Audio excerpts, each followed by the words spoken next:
Okay, so sa video na ito, pag-usapan natin yung updated version ni IMS version 2.4.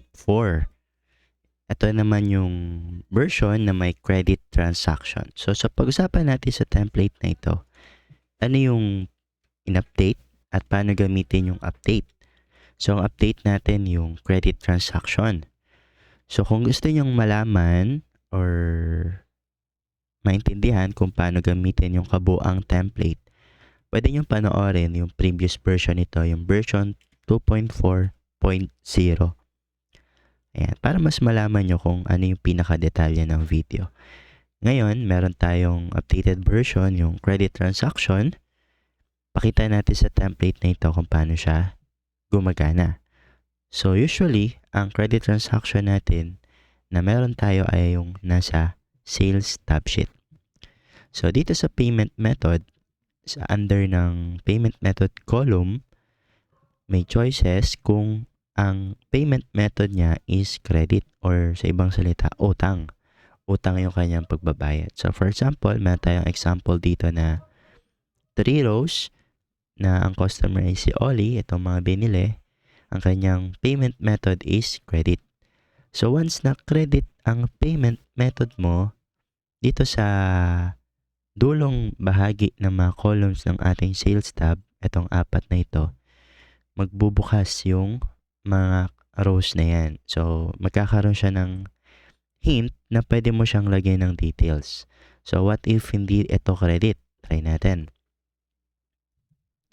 Yan. So, totally darker area siya. Pero kung ito ay credit, yan. So, ibig sabihin, lalagyan mo siya ng payment terms. Once na nalagyan mo siya ng payment terms, halimbawa 15 days, bumili siya sa iyo noong January 1. So sa 15 days, ang due date niya is January 16. Pag overdue na, lampas 16 na sa araw na to, ang petsa ngayon ay January 26. Pag overdue na yan, ibig sabihin pupula na yan. Kasi hindi pa siya bayad. Pag bayad na siya, click mo tong box. Mawawala na yung pagkapula. What if ganito?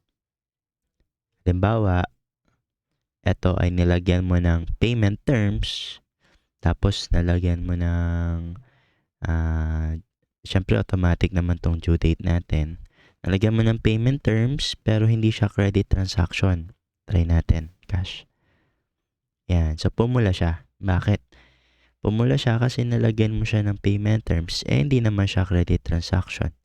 So, kailangan mo i-delete si payment terms. Pag na-delete mo yan, mawawala yung pula, then babalik sa darker area itong ating columns sa U hanggang X for the credit transaction. Okay? So, balik natin sa credit. Yan.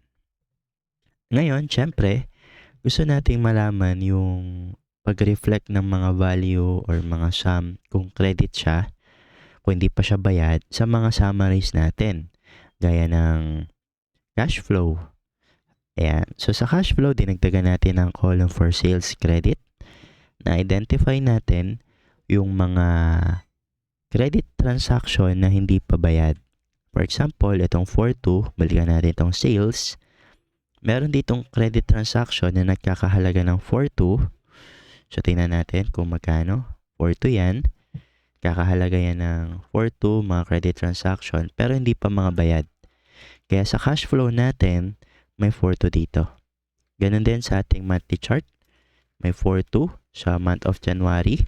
And sa weekly chart naman, meron ding 4.2 for the column of sales credit. Ganun din sa summary. Yan, makikita rin dito kung ano yung mga unpaid na sales credit. Kaya nito, 4.2. So, for example, ito rin, 4.2. Yan. So, saan yung credit? Ayan. So, kasi hindi pa mga bayad yan. So, 4.2 yan. Hindi pa kasama yan sa profit at sa ating net sales. Ayan. Okay. So, ngayon, try natin bayaran. I-paid na natin. Balikan natin si cash flow. Wala na siya. Napunta na siya dito kay sales kasi bayad na siya. Kay monthly chart, nawala na rin. Napunta na rin siya dito kasi nabayaran na. Punta na rin dito. Okay, summary, wala na rin. Napunta na rin siya dito. Okay, so ito, may mga check na rin. Okay, so yan lang yung update natin. May kinalaman sa IMS with credit transaction. Kung gusto nyong mapanood, malaman yung buong detalye ng template, panoorin nyo yung previous version nito na 2.4.0. Salamat!